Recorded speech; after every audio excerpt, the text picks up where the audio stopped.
A graça e a paz do Senhor Jesus, amém? Vocês estão animados? Vocês estão com expectativa no Senhor? À medida que vocês vão receber, amados, são vocês mesmos que vão determinar. São vocês que preparam seu coração. O Senhor está pronto. E Ele deseja. E Ele tem muito para dar. Tão somente deseja receber dele. Amém? Tão somente deseja receber dele. Aleluia. Aleluia. Estamos num culto de doutrina, de ensino da palavra. Aleluia. Onde o Senhor vai te ensinar, te edificar. E você vai crescer mais em entendimento. Aleluia. Coloca o teu coração diante do Senhor. Pai, nós queremos te dar graça nessa noite, Pai, pela tua palavra. Nós te louvamos porque você nos desce a tua palavra e ela é a luz que nos guia, Pai, que nos instrui, que nos ensina em todas as coisas. Oh, Pai, obrigada, Senhor, pela tua santa palavra, Senhor. Obrigada, Pai, porque você também nos desce o teu Espírito para habitar dentro de nós, para nos ensinar todas as coisas. Obrigada, Espírito Santo, pela tua presença em nós. Obrigada, queremos te dizer que você é livre para se mover em nosso meio. Obrigada, Pai, faz segundo o teu querer. Aqui estão, Pai, vidas sedentas de ti. Derrama, Pai, a tua palavra em seus corações. Eu oro, Pai, para que haja o espírito de sabedoria e de revelação sobre cada um dos teus filhos que aqui estão, Pai. Em nome de Jesus, os olhos do entendimento abertos. E a tua palavra chegando aos seus corações com vida, Pai. Com vida, em o nome de Jesus. Em o nome de Jesus. Obrigada, Pai, porque a tua perfeita vontade será estabelecida nesta noite, Pai. Você diz na tua palavra que ela prosperará para aquilo que ela está sendo enviada. E eu declaro, Pai, a tua palavra penetrando os corações e prosperando para aquilo que ela está sendo enviada. Em o nome de Jesus. Aleluia. Aleluia. Podeis assentar, amados. Obrigada.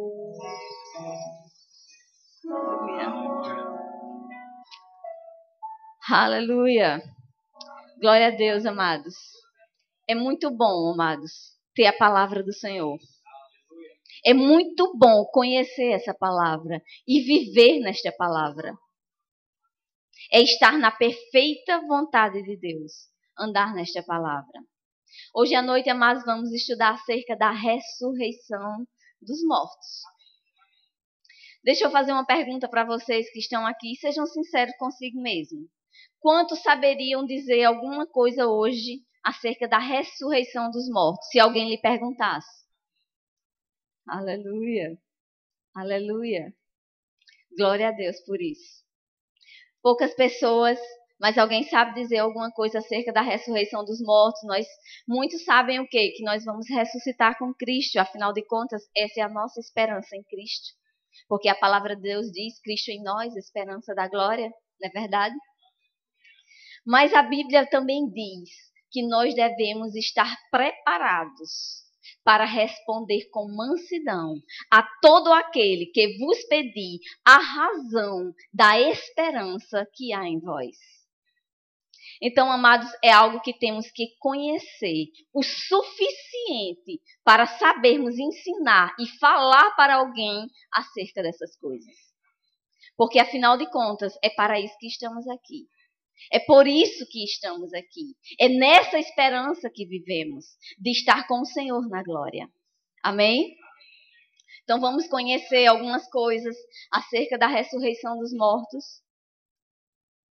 Tem alguma coisa bacana. Aleluia.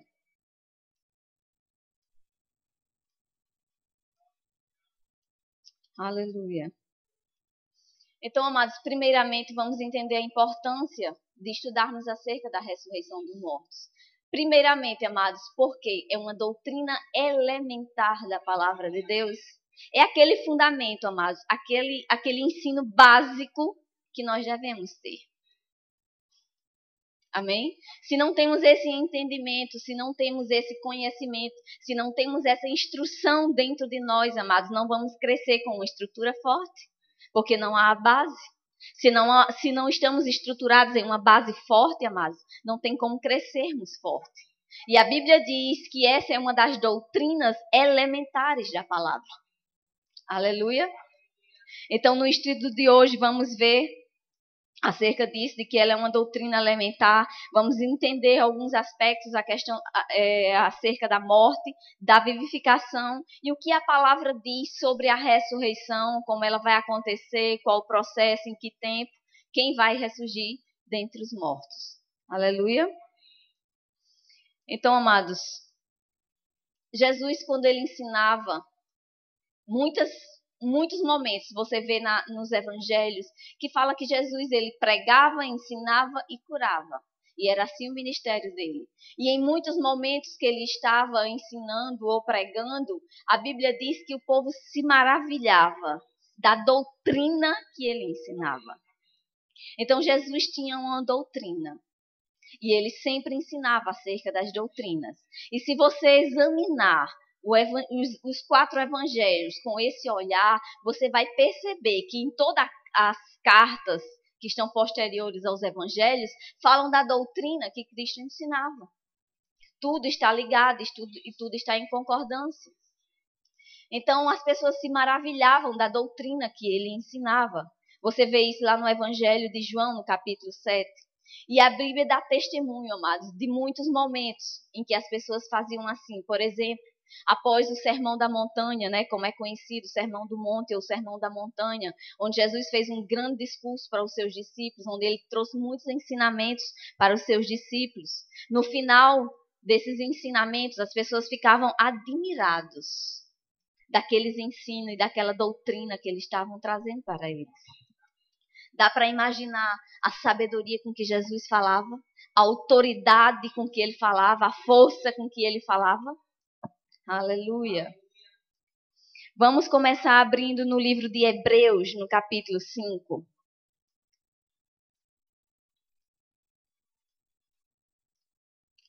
Estamos no culto de ensino da palavra, amados. Então é importante abrirmos bem a palavra. Aleluia.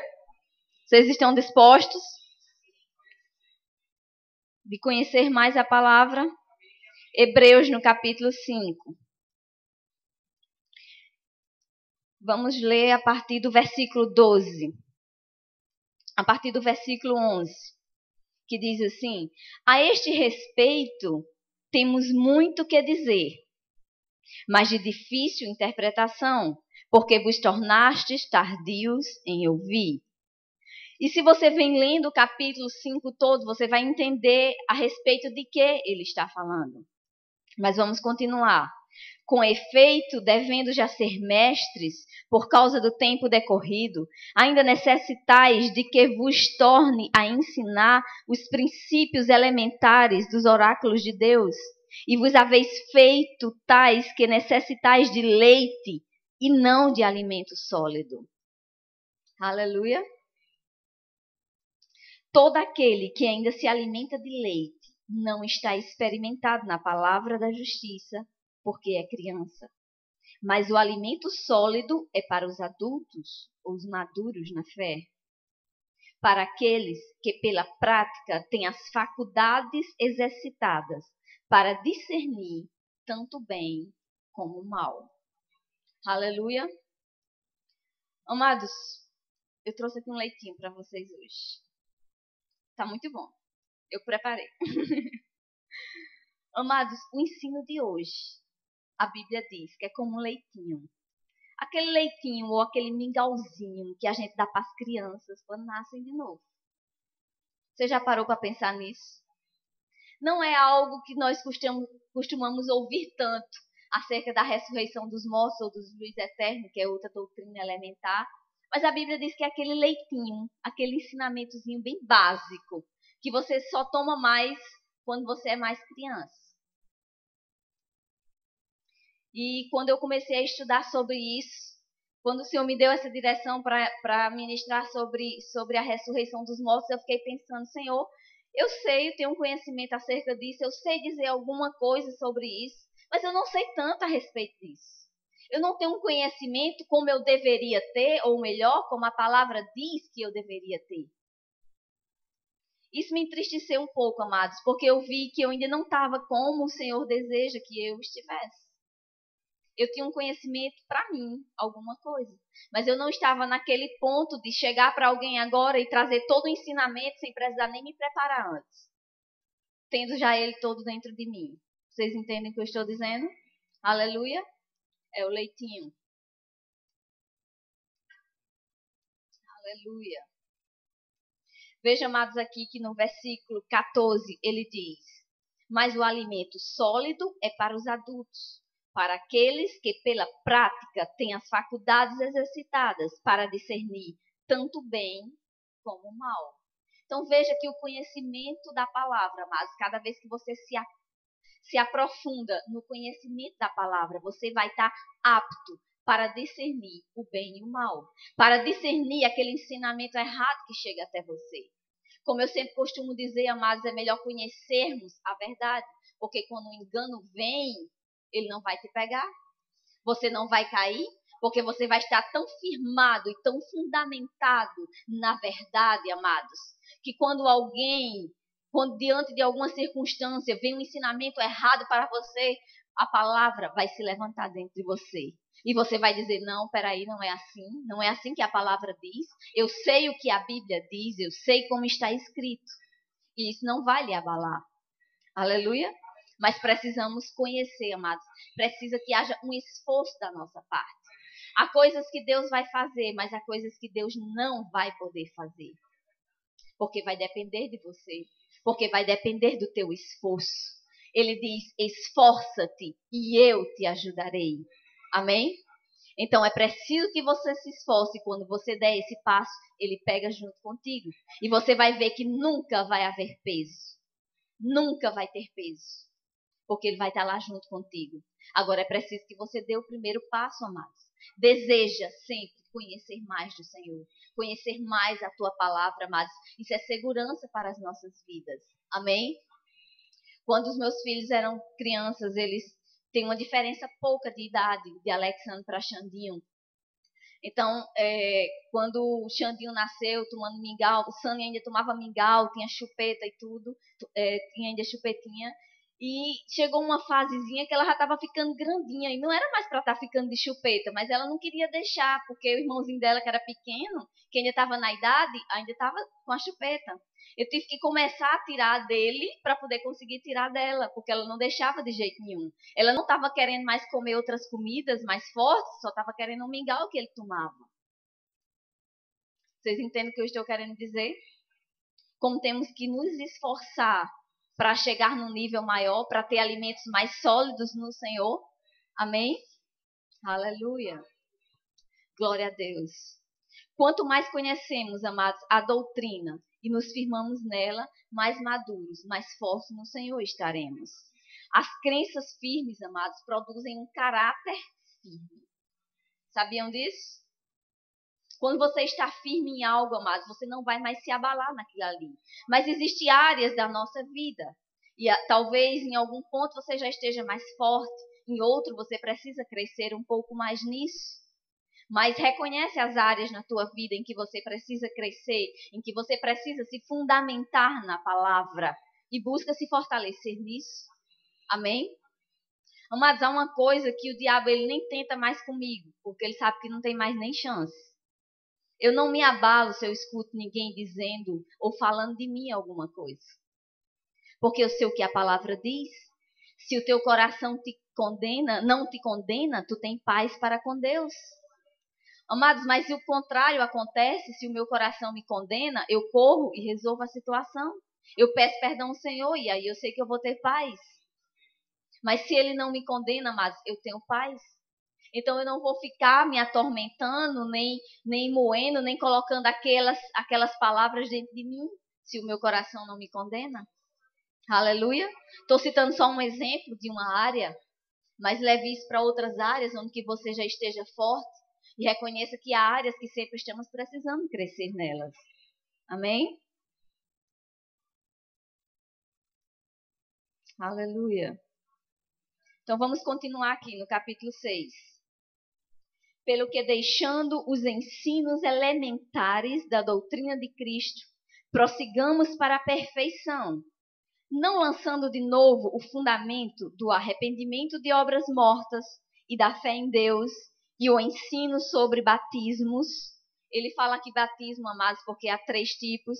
O batismo no novo nascimento, no corpo de Cristo, o batismo nas águas e o batismo no Espírito Santo. E imposição de mãos e sobre a ressurreição dos mortos e o juízo eterno. Aleluia! Então, na última quinta que eu ministrei aqui, eu falei sobre a imposição de mãos, agora sobre a ressurreição dos mortos. E se houver oportunidade, na próxima vou falar sobre o juízo eterno. Porque eu considero que é importante nós estarmos fundamentados nessas doutrinas elementares. Aleluia! Agora veja o que Paulo diz no versículo 3. E isto faremos, se Deus o permitir. Diga, Deus é bom. Ele está permitindo que conheçamos a palavra dele nessa área. Amém? Aleluia? Aleluia. Dentre todos os ensinamentos, amados, que temos, precisamos crer e estar firmados, amados, nas doutrinas básicas ou na doutrina de Cristo, como a palavra diz. Lá em 1 Pedro, se você não quiser abrir, mas em 1 Pedro, no capítulo 3, no versículo 15, diz assim: estais sempre preparados para responder com mansidão e temor a qualquer que vos pedir a razão da esperança que há em vós. Aleluia! Estais preparados, a palavra diz. Esta é a nossa condição, amados, para responder acerca da esperança que há em vós. Qual a esperança que há em vós? O que você saberia dizer sobre isso hoje? Para aquele que está lá fora, que ainda não tem uma esperança em Cristo. O que você saberia dizer para ele? A Bíblia diz que nós devemos estar preparados nisso. É uma obrigação da nossa parte estarmos preparados para responder a todo aquele que nos pedir a esperança que há em nós. Aleluia! Amados, eu fui fazer uma pesquisa na Bíblia com relação acerca da esperança em Cristo. Porque tudo que a Bíblia fala repetidamente, amados, devemos colocar nossa atenção nisso. Certo? Se é importante, se está falando várias vezes acerca de determinada coisa, porque aquilo é muito importante. Então, eu fui fazer uma pesquisa acerca dos livros da Bíblia, do Novo Testamento, que falava acerca da esperança. Então, considerando aqui as cartas de Romano a Judas, que o Apocalipse fala e fala muito acerca disso. Das 21 cartas, 16 falam a respeito da esperança que há em Cristo. Considerando só as cartas escritas pelo apóstolo Paulo, as 13 cartas, 11 falam a respeito da esperança que há em Cristo. Praticamente, amados, todo o Novo Testamento fala a respeito disso. Então é algo, amados, tremendamente importante. E que temos que aprofundar o nosso conhecimento acerca dessa verdade da palavra. Amém? Então procura, amados, conhecer mais acerca disso. Não espera só no momento que você está na casa do Senhor. Mas em casa, pede ajuda ao Espírito Santo. Não teve nada que eu não vi na palavra, que eu não entendi na hora, que eu não pedi ao Espírito Santo e que em um momento ou outro a revelação chegou. Eu posso não ter entendido, às vezes, no momento que eu li, mas o Espírito Santo me ajude a entender, porque Ele é o autor desta palavra. Então, Ele vai te revelar, amados. Ele está dentro de você. Então, pede a ajuda do Senhor nisso. Então, vamos começar agora entendendo um pouquinho mais acerca da morte. Sobre o processo que o homem passou da vida para a morte. Vamos abrir lá em Gênesis, no capítulo 3. Vou ler só uma partezinha, porque nós já conhecemos bem acerca disso, então não vou me deter nesta parte.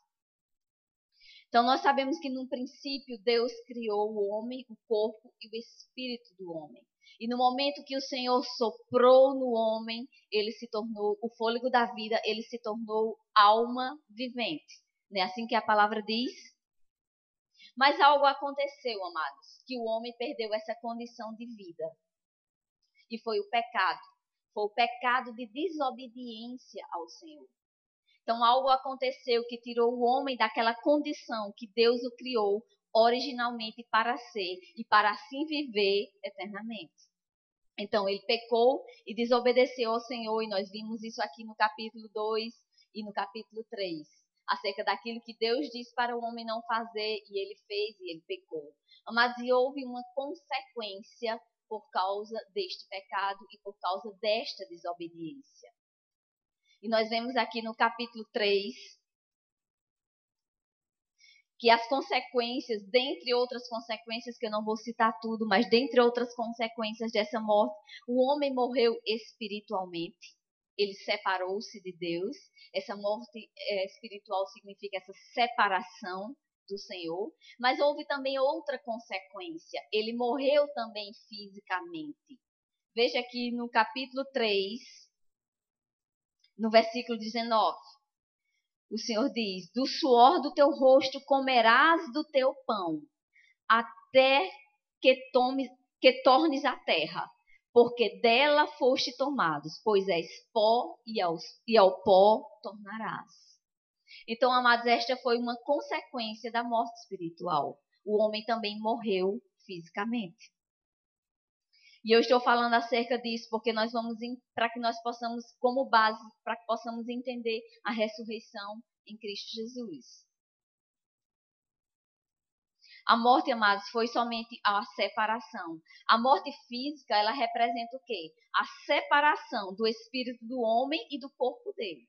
Mas a morte espiritual é a separação do homem de Deus, do seu Pai. É uma consequência, amados, é uma consequência externa, digamos assim, daquilo que aconteceu internamente no homem, do pecado que entrou nele. Então é importante, amados, sabermos que a Bíblia também diz que, provando acerca disso, que o salário do pecado foi a morte. Por isso que a morte veio. E às vezes muitas pessoas perguntam, mas Jesus veio, Jesus já nos livrou dessa condição, e por que ainda o homem morre espiritualmente? Algumas pessoas se questionam a respeito disso. E nós vamos ver um pouquinho mais na frente acerca disso. Você vai entender isso. Mas sabe, amados, há 3 tipos de morte. E é importante também entendermos isso como base para o que vamos ver lá na frente. Há uma morte espiritual, como eu já falei. Essa separação do homem de Deus, que veio pelo pecado, pela desobediência. Aquela que vai em nosso espírito, né, ao invés de nosso corpo. Há essa morte física também, que nos separa do nosso corpo físico. E há também uma morte que a Bíblia chama de morte eterna, ou segunda morte, que é o estado final e definitivo, a morada espiritualmente dos mortos, onde eles serão lançados no lago de fogo e enxofre. Não é para nós, amém? Que estamos em Cristo. Mas existe esta morte, amados. E é importante termos conhecimento disso. Porque, amados, se tivermos conhecimento dessas coisas, vamos ter compaixão por aquelas vidas que estão lá fora. E vamos resgatar elas do inferno, do reino das trevas, e transportá-las para o reino de Deus. Porque você não, assim como você sabe que você não vai ter este fim, você não vai querer que aquele que está lá fora também tenha este fim. Aleluia. Vamos abrir agora no livro de Efésios. Vamos em Efésios, no capítulo 2. Vamos entender um pouquinho agora acerca da vivificação. Exatamente, amados, o processo inverso que aconteceu com Adão. Adão passou da vida para a morte. E por meio de Cristo, agora nós passamos da morte para a vida.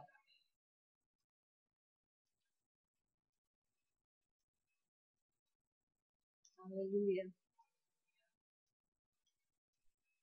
Aleluia. Efésios 2.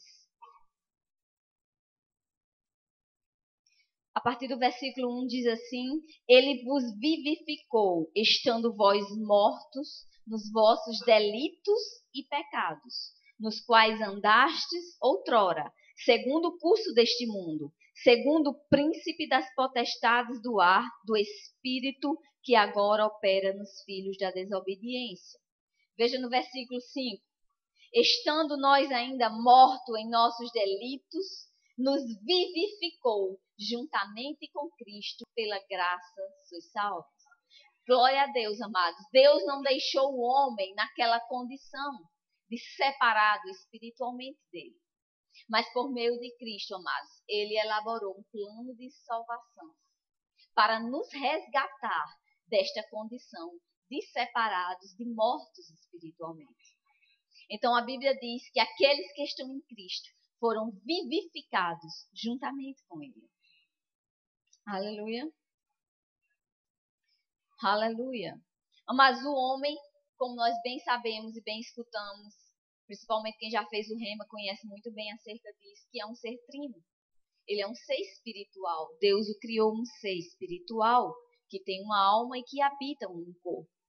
Então, amados, a restauração, aquilo que Deus estabeleceu para resgatar o homem na condição original, trabalha nessas três áreas do homem.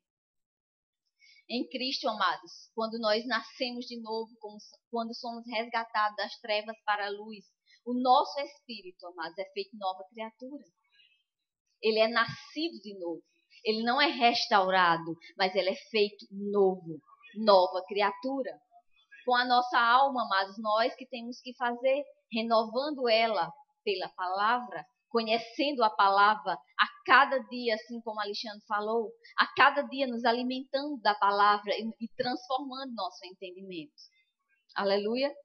E com o nosso corpo, amados, ele vai ser restaurado no último dia, na ressurreição do último dia, que nós vamos entender também um pouquinho mais na frente. Embora o homem se torne justo perante Deus e vivo espiritualmente, o seu corpo morrerá como resultado da maldição debaixo da qual nascemos, por ocasião da queda de Adão. É por isso que algumas pessoas, como eu falei anteriormente, não entendem porque se está em Cristo, ainda tem que passar por essa morte do corpo.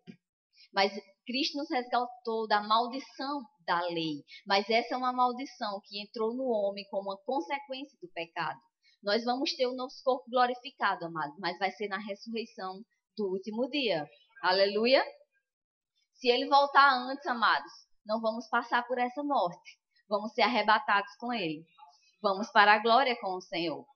Mas se ele não voltar enquanto estivermos nessa vida, vamos passar por esse processo de separação desse corpo físico. Aleluia. Agora vamos em 1 Coríntios, no capítulo 15.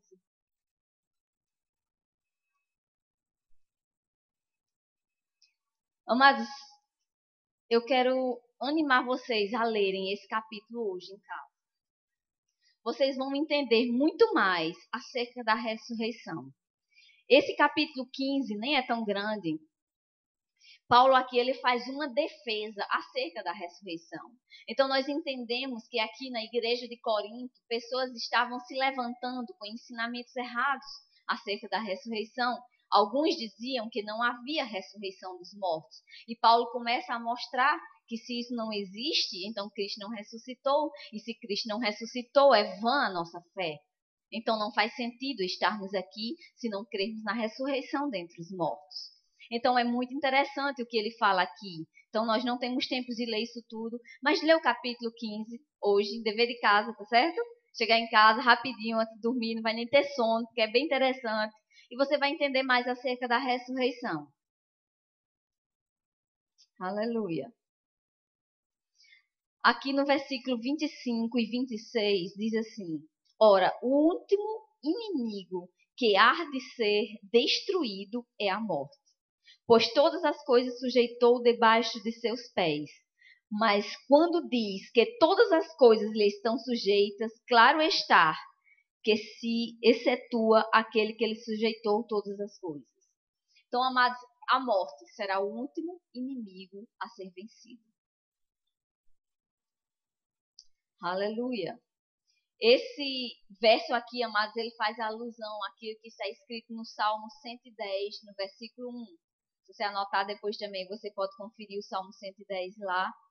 Então, quando você lê essa palavra morte aqui no grego, no original que foi escrito, Thanatos, ele personifica como um arco inimigo da vida. Por isso que ele será o último inimigo a ser vencido. Ele será aniquilado no fim dos eventos que acompanharão a volta triunfante de Cristo, no julgamento do grande trono branco. Não vamos aprofundar tanto nessa área, porque não diz respeito aqui à ressurreição dos mortos, mas quando você estuda no Rema acerca de escatologia, você entende bem direitinho acerca dessas coisas. Lá em Apocalipse, diz que a morte e o inferno, ou o Hades aqui no caso, eles serão lançados no lago de fogo e enxofre. Esta é a segunda morte, que não há mais jeito. Aleluia. Então, existem casos em que a palavra ressurreição ela é empregada na Bíblia. E nós vemos a ressurreição acerca do espírito e do corpo. Vamos ver só um pouquinho com relação a isso. Em Colossenses, no capítulo 2. Colossenses 2. Vamos ver essa ressurreição espiritual que fala acerca do novo nascimento. No verso 11, diz assim: Nele também foste circuncidado com a circuncisão, não feita por mãos, no despojar do corpo da carne, a saber, a circuncisão de Cristo. Tendo sido sepultados com ele no batismo, nele também ressurgistes pela fé, no poder de Deus que o ressuscitou dentre os mortos. O batismo, amados, no corpo de Cristo, aquele batismo que eu falei que havia 3 tipos de batismo. Então, quando nascemos de novo, somos batizados no corpo de Cristo, mergulhamos nesse reino. E este batismo aqui em Cristo, ele é chamado a circuncisão em Cristo. E ele toma lugar na circuncisão que havia no Antigo Testamento. Essa circuncisão, amados, chamada circuncisão da lei, o corte do prepúcio, ela era uma marca que ela simbolizava uma separação. Estava identificando que aquele homem que fosse circuncidado, ele era separado e ele era ali o povo de Deus. Era uma, digamos assim, uma propriedade exclusiva de Deus. Aleluia? Hoje, amados, temos em Cristo pelo seu sangue. Somos propriedade exclusiva do Senhor. Aleluia? Em Cristo, amados, essa circuncisão que fala aqui na palavra de Cristo, que substitui a circuncisão da lei, a circuncisão na carne, amados, ela coloca na condição de filho de Deus. No Antigo Testamento, eles na Antiga Aliança, com o povo que era circuncidado, eles não tinham a condição que nós temos hoje em Cristo. Eles eram considerados como servos de Deus. Hoje somos filhos de Deus, por causa daquilo que Cristo fez. Aleluia. Aleluia. O valor, amados, deste ato é simbolizado no batismo. Amados, é algo muito grandioso. Às vezes nós sabemos, eu sei que todos que aqui estão presentes têm consciência, que no momento que alguém nasce de novo, um milagre ali aconteceu. Aquela pessoa ali foi salva, foi transportada de um reino para outro. Ela agora é uma nova criatura, tudo se fez novo. Mas algo tão grandioso acontece, amados, que a nossa mente é pequena para imaginar a dimensão, amados. Como a palavra diz, a dimensão, a largura e a profundidade do amor de Cristo, que é expresso nesse momento do novo nascimento. É algo tão grandioso, amados, que por mais que tenhamos conhecimento a respeito disso, eu creio que só vamos entender a dimensão dessa grandiosidade desse ato de Jesus quando estivermos na glória com o Senhor. Por mais entendimento e conhecimento que tenhamos a respeito dessa salvação e desse novo nascimento. Eu creio que se nós tivéssemos mais conhecimento acerca disso, amados, isso se moveria dentro de nós como uma chama ou como um fogo, sabe, que lhe inquieta a não perder um segundo do seu dia. A procurar a cada dia, a cada instante, Senhor, eu estou aqui, me mostra alguém que eu possa falar a tua palavra. Me mostra alguém que pode ser alcançado pela tua palavra. Sabe, amados, tem muita coisa que nós sabemos, que conhecemos na palavra, que já fomos ensinados e instruídos acerca disso. Mas se temos esse entendimento dentro, amados, isso te move. É como aquela compaixão que Jesus tinha, que movia ele, amados. Aquele que te levanta por dentro, que você age sem nem pensar, sem nem ter vergonha. Você está lá fora, você está no trabalho, você está no meio da rua, você está no ônibus, eu não sei aonde você está. aquilo ali vai te levantar com uma força e uma ousadia tão grande, amados, que você não vai nem pensar, mas eu não conheço aquela pessoa, mas se ela não gostar, ou se isso, ou se aquilo. Você vai e você faz. Aleluia. Aleluia, Pai. Oh, Pai, obrigada, Senhor. Aleluia. A palavra também fala, amados, acerca da ressurreição física. Nós vemos exemplos tanto no Antigo como no Novo Testamento acerca de pessoas que ressuscitaram. A exemplo de Lázaro, por exemplo. Mas é uma ressurreição física, amados, somente. E essa pessoa vai ainda, quer dizer, já foi, né? Morrer ainda fisicamente, passar pelo processo da morte física. O único, amados, o único que passou pelo processo e nunca mais verá a morte foi Jesus. Ele foi ressuscitado, amados, e está à direita do Pai. Aleluia. Essa é a nossa esperança, amados, que estaremos lá com Ele. Estaremos lá com Ele. Essa é a nossa esperança em Cristo, amados. Que seremos ressuscitados fisicamente, que estaremos na eternidade com o Senhor. E não há alegria maior do que essa, amados. Sem isso, amados, não há sentido para o viver. Porque pessoas vivem perdidas aí. Tem de tudo, ao mesmo tempo não tem nada. Não falta nada fisicamente para muitas pessoas, mas elas têm um vazio dentro. Elas têm uma insatisfação dentro. E muitas procuram nas compras, em comprar coisas caras, ou carros, ou bens materiais, para satisfazer isso. Mas elas não têm conhecimento que nada neste mundo vai satisfazer ela, a não ser o Senhor, a não ser o Espírito Santo habitando dentro delas. Amados, precisamos acordar. Sabe, com mais força? Com mais força para fazermos a obra do Senhor. O tempo está passando, amado. O tempo está passando. Você tem percebido como as coisas estão corridas ultimamente? Sabe qual é a minha declaração agora, amados? Eu escrevi na minha Bíblia. A Bíblia diz que quando Deus envia a sua palavra, ela corre velozmente. Não é assim? Eu tenho declarado, eu estou na velocidade da palavra. Eu estou na velocidade da palavra. Se a palavra está correndo velozmente, eu tenho que correr velozmente. Eu tenho que me mover velozmente. Pensa nisso. Aleluia.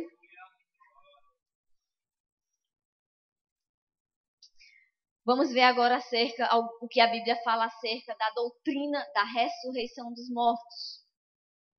Como eu falei anteriormente, amados, a Bíblia testemunha de pessoas que ressuscitaram tanto no Antigo como no Novo Testamento e que elas voltaram a morrer fisicamente um dia, não é verdade?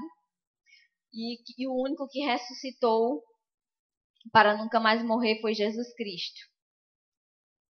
Esta, amados, é a ressurreição do último dia. Esta é a doutrina da ressurreição dos mortos, que vamos conhecer um pouquinho mais acerca dela.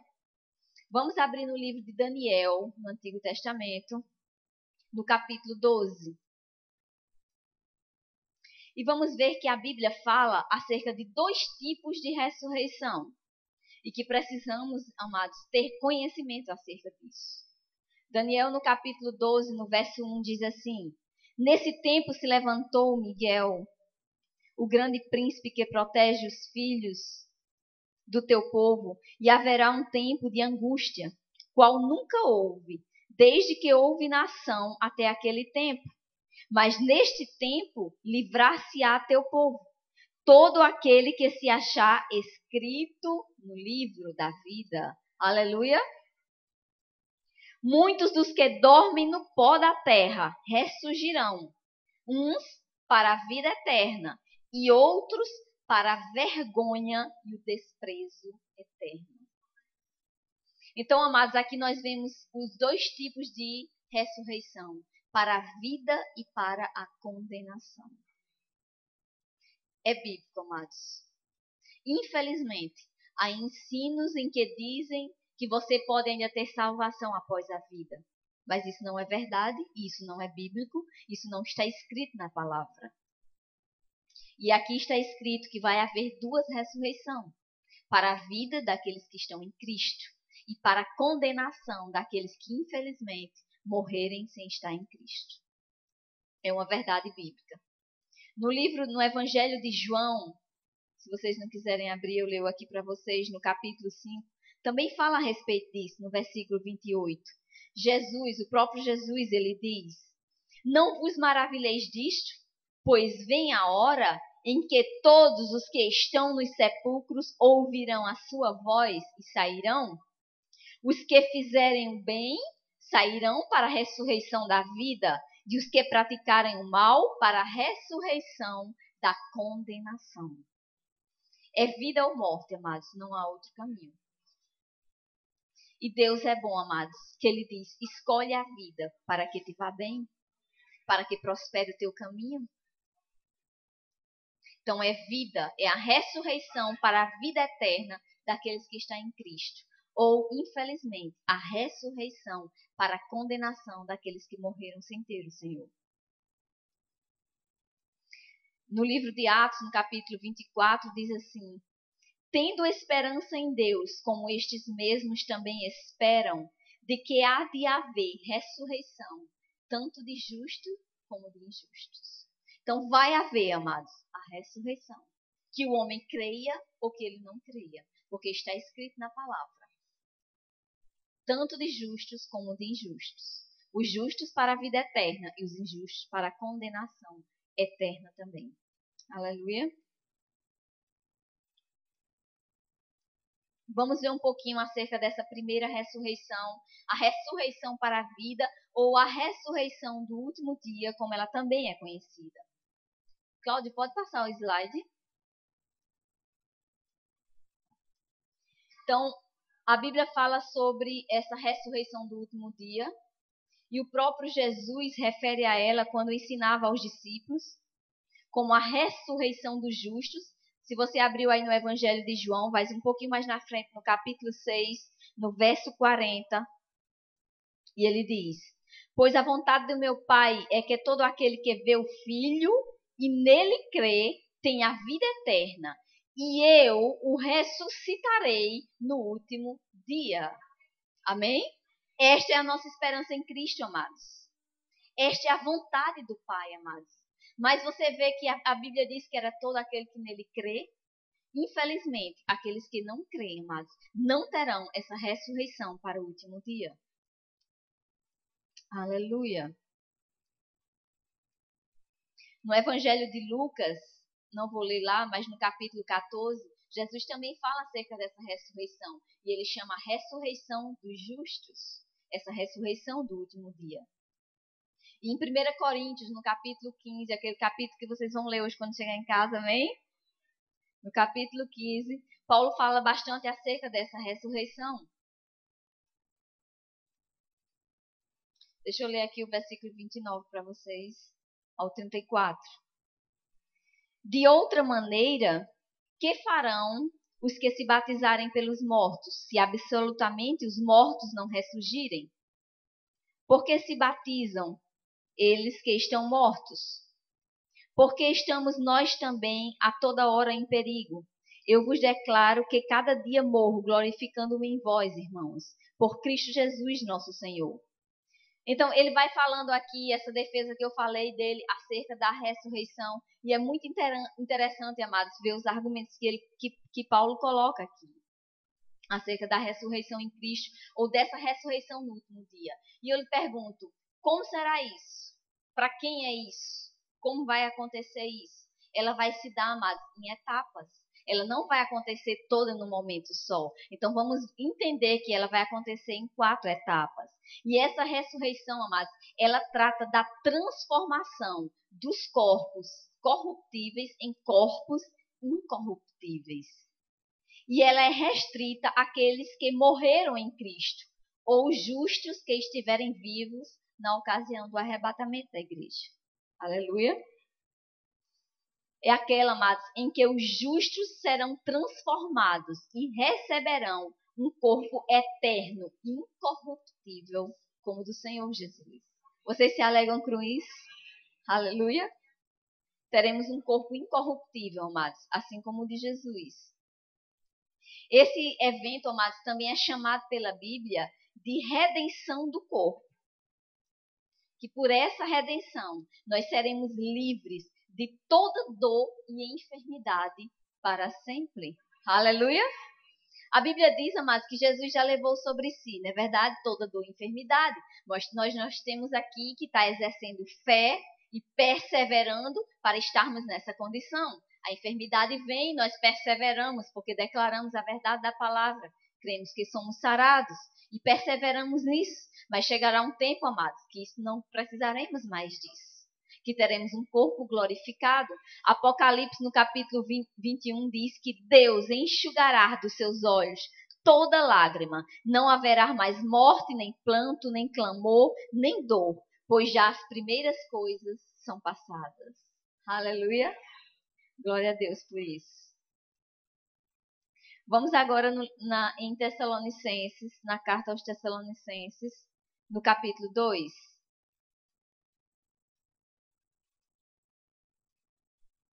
Primeiro Tessalonicenses.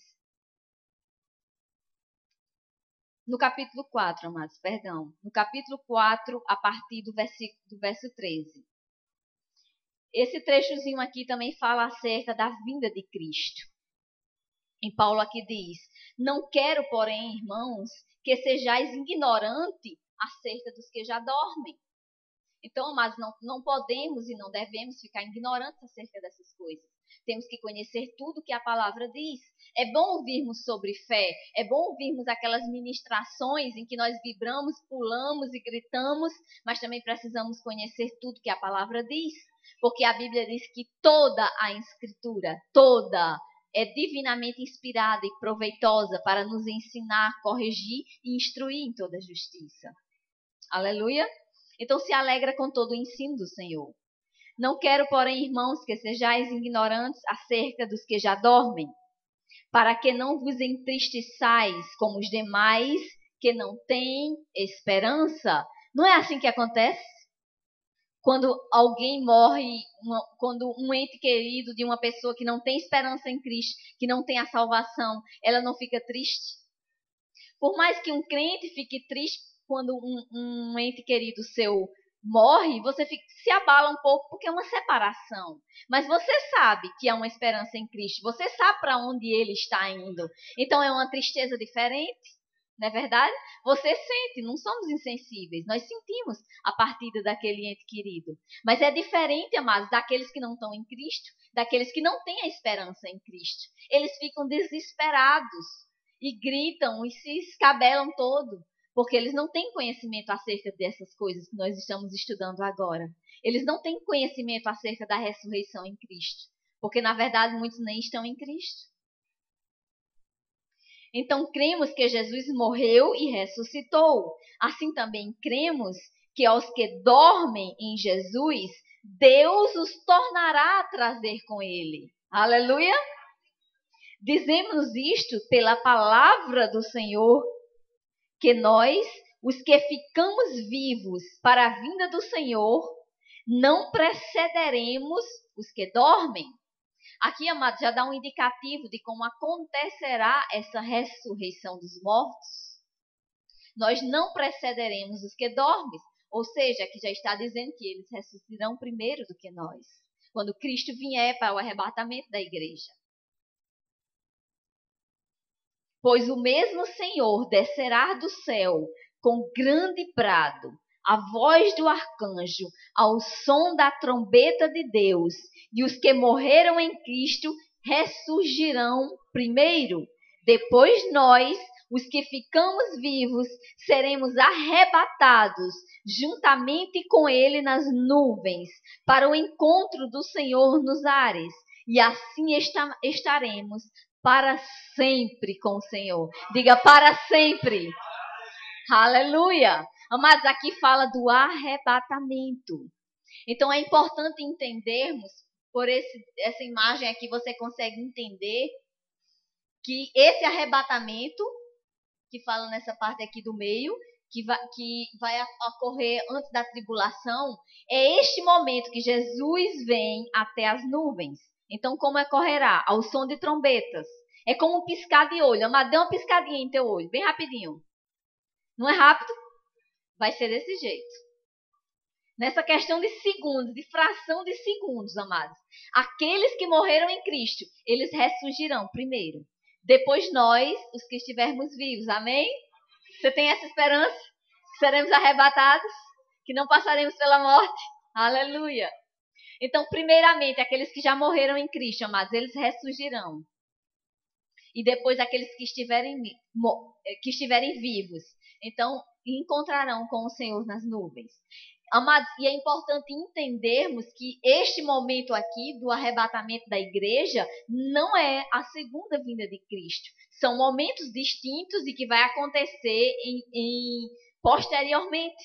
Então, primeiro Jesus vem e nós vamos ser arrebatados e aqueles que morreram em Cristo também. Então, após este momento, segue um período de 7 anos de tribulação na terra.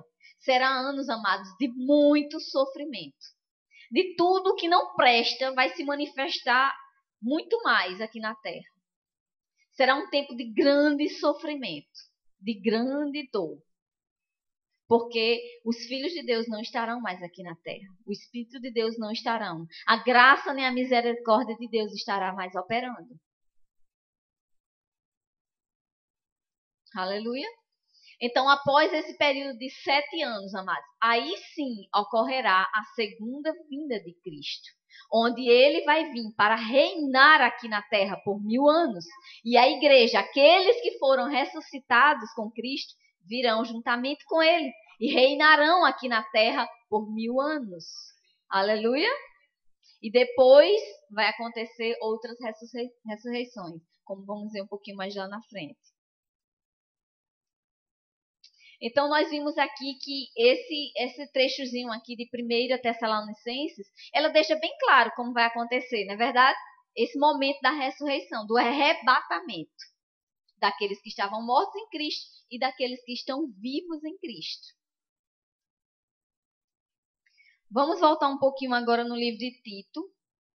Não, um pouquinho mais na frente em Tito. No capítulo 2.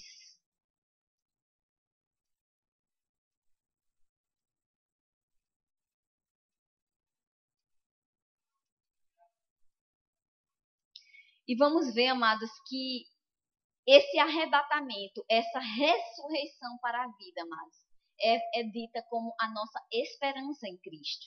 A partir do verso 11 diz assim: porquanto a graça de Deus se manifestou salvadora para todas as pessoas, ele nos orienta a renunciar à impiedade e às paixões mundanas e a viver de maneira sensata, justa e piedosa nesta presente era, enquanto aguardamos o quê? A nossa bendita esperança, qual seja o glorioso retorno do nosso grande Deus e Salvador Jesus Cristo. Aleluia! Amados, essa deveria ser uma expectativa das nossas vidas todos os dias. Acordai, Maranata, vem Senhor Jesus. Mas já parou para pensar por que a igreja não diz isso com tanta frequência? Por que será? Não estou dizendo que não diz, mas não diz como deveria dizer. Não diz com aquela força, com aquela expectativa que deveria dizer. Se essa é a nossa esperança em Cristo, se é para isso que estamos aqui, se é para isso que vivemos, se tudo que fazemos para o Senhor é com essa esperança, com essa expectativa, não é? Por que será que a igreja não diz com tanta frequência ou com tanta força, com tanto desejo como deveria dizer? Aleluia. Para pensar um pouquinho nisso. Então vamos ver, amados, que essa ressurreição para a vida, esta primeira ressurreição para a vida, que, como eu falei, a Bíblia fala de 2 ressurreições, para a vida e para a condenação. Então estamos estudando acerca dessa primeira ressurreição para a vida. Ela acontecerá em etapas, em momentos diferentes. Então a primeira ressurreição para a vida que ocorreu, amados, foi a de Cristo. Cristo foi as primícias, o primogênito de Deus, em tudo. Nós vemos isso em 1 Coríntios, no capítulo 15. naquele capítulo que vocês vão ler em casa hoje, amém? 1 Coríntios 15, no verso 20. Mas, de fato, Cristo ressurgiu dentre os mortos e foi feito as primícias dos que dormem. Aleluia! Então, amados, essa foi a primeira ressurreição para a vida, a ressurreição de Cristo, o primogênito dentre os mortos. Então, o segundo momento, amados, é esse arrebatamento que eu falei agora há pouco. É os mortos que estão em Cristo ressurgirão. E depois os crentes que estão vivos serão arrebatados e encontrarão com o Senhor nas nuvens. Então, esse é o arrebatamento, não a segunda vinda. Amém? Vocês entenderam isso? É o arrebatamento. Nós vemos aqui também, eu não vou ler por causa da hora, mas nesse capítulo 15 também deixa bem claro acerca disso, desse momento do arrebatamento. Então, os vivos serão transformados e os mortos, amados, ressurgirão das trevas. O dia do Senhor, amados, não é o arrebatamento, mas é a segunda vinda. Vocês já viram na palavra falando sobre o dia do Senhor? Está falando da segunda vinda do Senhor. Essa que vai acontecer após esses 7 anos de tribulação na terra.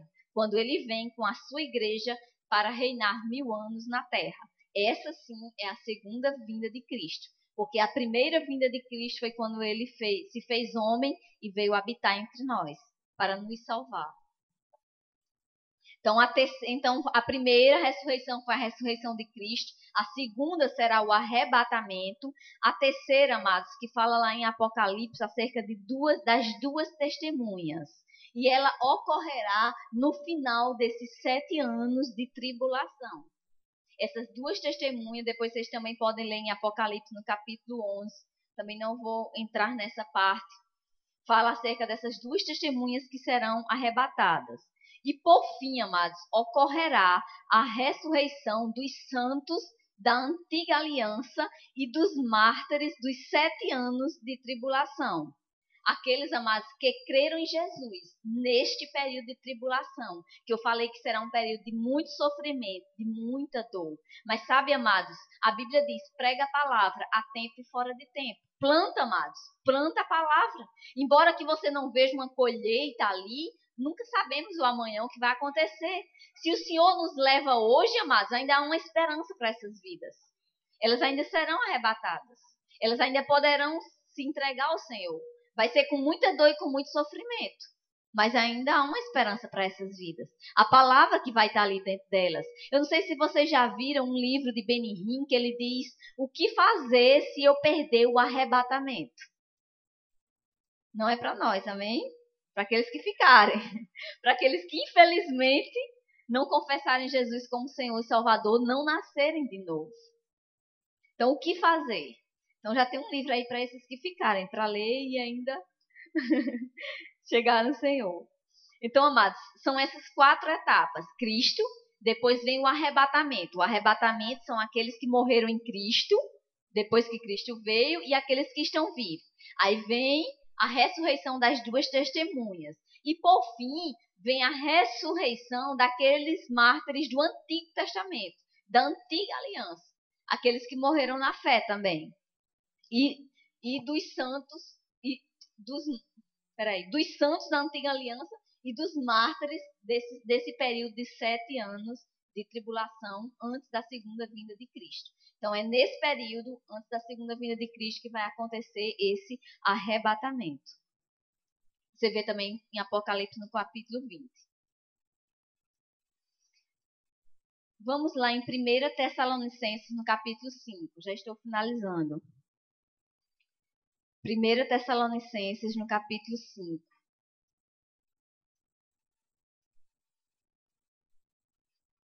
Veja que interessante isso aqui, amados. No verso 1.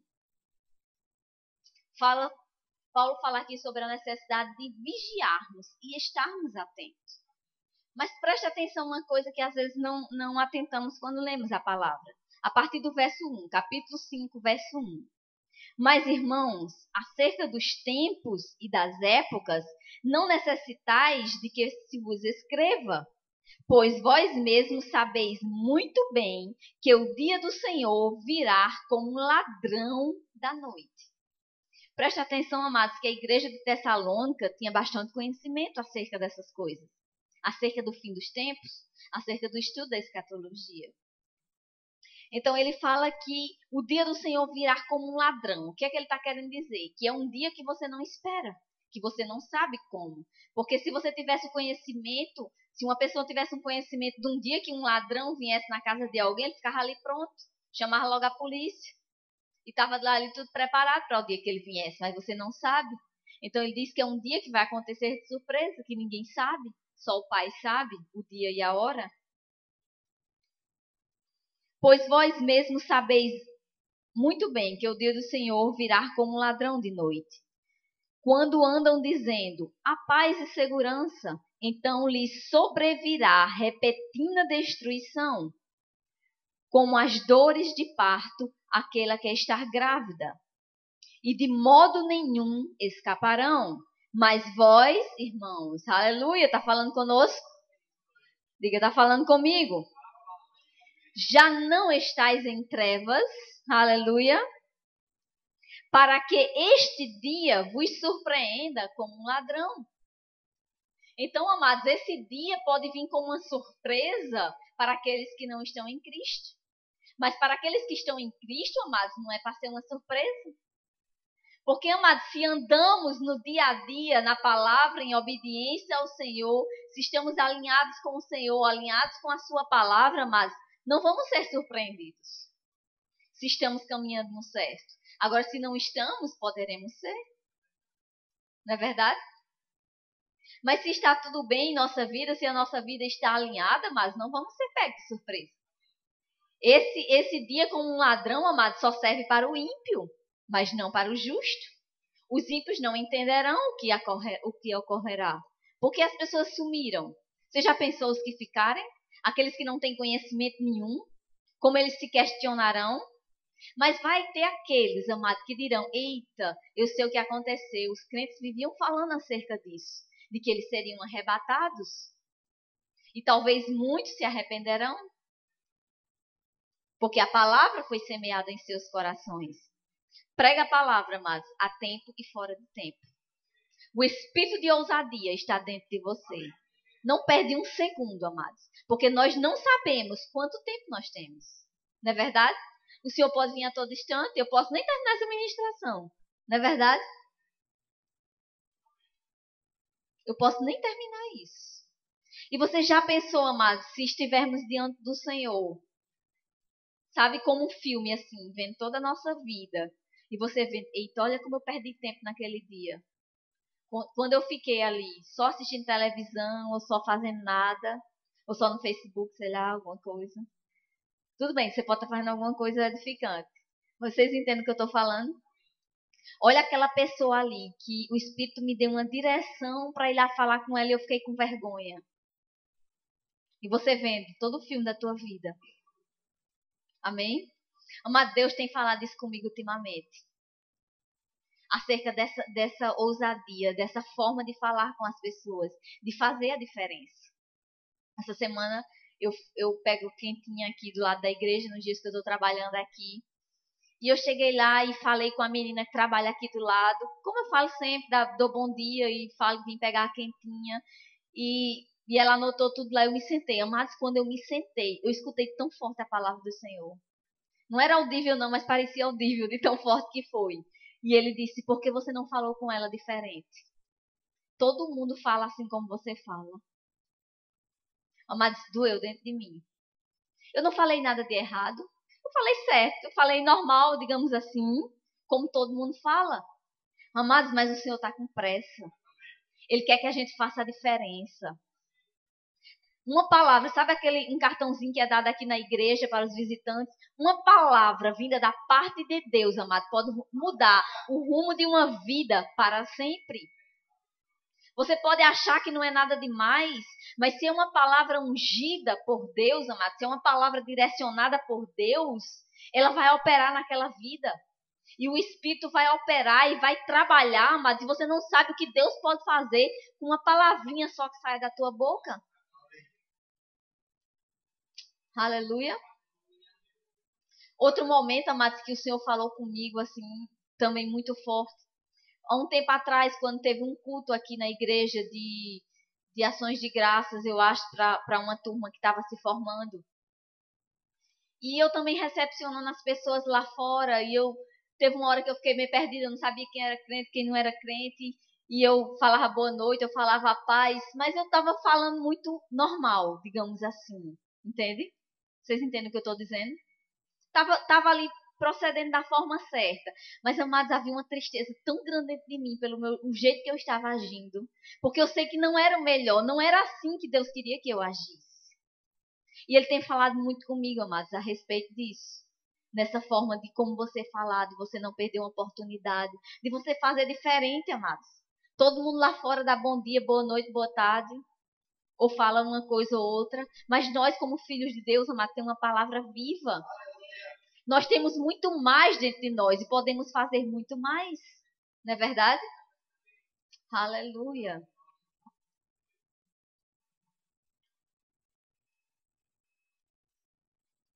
Então, amados, com essas 4 ressurreições aí que eu falei, ela finda essa primeira ressurreição, que é essa ressurreição para a vida. Fecha esse primeiro ciclo, digamos assim, dessa ressurreição para a vida, assim como fala em Apocalipse 20.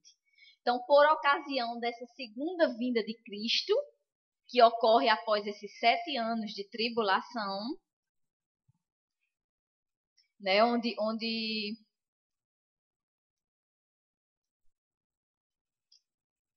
ocorreu, ou após, digamos assim, essas ressurreições que eu falei, inicia-se, amados, esse período de milênio. Então, após esse período de milênio, é que nós vamos entender essa segunda ressurreição que a Bíblia fala. Eu falei que havia uma ressurreição para a vida e uma ressurreição para a condenação. Não é verdade? Então, essa ressurreição, amados, para a condenação, ou a segunda ressurreição, porque a primeira ressurreição ela aconteceu em 4 etapas, como eu mostrei a vocês. Essa segunda ressurreição é a ressurreição de todos aqueles que não creram, de todos aqueles que morreram, que não morreram em Cristo, que não tinham a salvação. Como eu mostrei lá no começo, lá em Daniel e também no Evangelho de João, que tanto o ímpio como o justo, amado, ele será ressuscitado. Quantos de vocês já ouviram pessoas dizendo, eu não creio nessas coisas não, morreu, acabou. Eu escutava isso muito do meu avô, ele falava muito isso. Isso é besteira, morreu, acabou, não tem mais nada não. Então é um engano do diabo, amados. Porque tanto o justo como o ímpio, eles serão ressuscitados. São ressurreições diferentes, mas eles serão ressuscitados. Então, essa ressurreição dos mortos, amados, é também chamada no Evangelho de João por Jesus como ressurreição do juízo, para o juízo ou para a condenação. Quando ela ocorrerá? Ocorrerá no final dos 1000 anos do reinado de Cristo com a igreja na terra. Estas pessoas serão julgadas para condenação e lançadas no lago de fogo e enxofre, onde elas viverão lá eternamente. Eternamente no sofrimento. Assim como o justo vai ter a vida eterna com o Senhor, eles vão ter a eternidade no lago do fogo e enxofre, que é chamada a segunda morte. Aleluia. Sabe quem também vai ser lançado lá, amados? A besta, o falso profeta, a morte e o inferno. Tudo serão lançados, assim como mostra lá no livro de Apocalipse. Depois vocês dêem uma lidinha, amados, no capítulo 20 e 21 também de Apocalipse. Não tenham medo de abrir não, viu? Não vai acontecer nada não. Pode ler, se as páginas não estiverem grudadas, vocês dão uma soltadazinha assim e vocês continuam lendo. Então os ímpios serão lançados, amados, no lago de fogo e enxofre. Então vocês entenderam bem esse processo, são 2 ressurreições, uma para a vida e uma para a condenação. A ressurreição para a vida acontecerá em 4 etapas. Ocorreu já a ressurreição de Cristo, depois vai haver o arrebatamento, onde aqueles que morreram em Cristo serão ressuscitados e aqueles que estão vivos em Cristo serão arrebatados juntamente com Ele. Depois ocorrerá a ressurreição das 2 testemunhas e por fim ocorrerá a ressurreição daqueles que morreram na antiga aliança e daqueles mártires que sofreram nesse período de 7 anos de tribulação. Então, aí ocorre a segunda vinda de Cristo, quando Jesus vem com toda a sua igreja para reinar 1000 anos aqui na terra. Então, após isso, vai haver essa ressurreição daqueles que morreram, que não morreram em Cristo. E a ressurreição para condenação. Então, esse estudo, amados, da ressurreição dos mortos, juntamente com o estudo do juízo eterno, eles se encaixam perfeitamente e você entende bem acerca desse ensinamento da escatologia acerca do fim dos tempos. Mas nós temos uma esperança em Cristo, amados. Amém? Cristo em nós, diga Cristo em nós. Esperança da glória. Amém? Essa é a nossa esperança em Cristo, amados. Temos que nos mover a cada dia, nos alegrar e dar graças ao Senhor por isso. Porque temos essa esperança em Cristo. E vamos fazer algo com isso, amados. Deus espera, amados. Ele conta com nós. Ele precisa das nossas mãos, da nossa boca, dos nossos pés para fazermos algo para o Senhor. Então, amados, não tenha a sua vida por preciosa. Aleluia. Como o pastor aqui, que está lá no Chile, que não teve a sua vida por preciosa. E está lá, servindo ao Senhor. Com todo amor e com toda dedicação, amados. Porque ele entende essas coisas. Porque ele sabe que não há nada melhor do que servir ao Senhor. Do que ganhar uma vida para o Senhor. É uma alegria muito grande. Quantas vidas, amados, nós já ganhamos para o Senhor? Aleluia. Amados, então, eu espero que vocês tenham entendido acerca dessas coisas, tenham compreendido um pouquinho mais acerca da ressurreição dos mortos. E a minha oração, amados, é que o Espírito Santo complete a mensagem em seus corações, que traga mais entendimento para vocês acerca dessas coisas. Aleluia.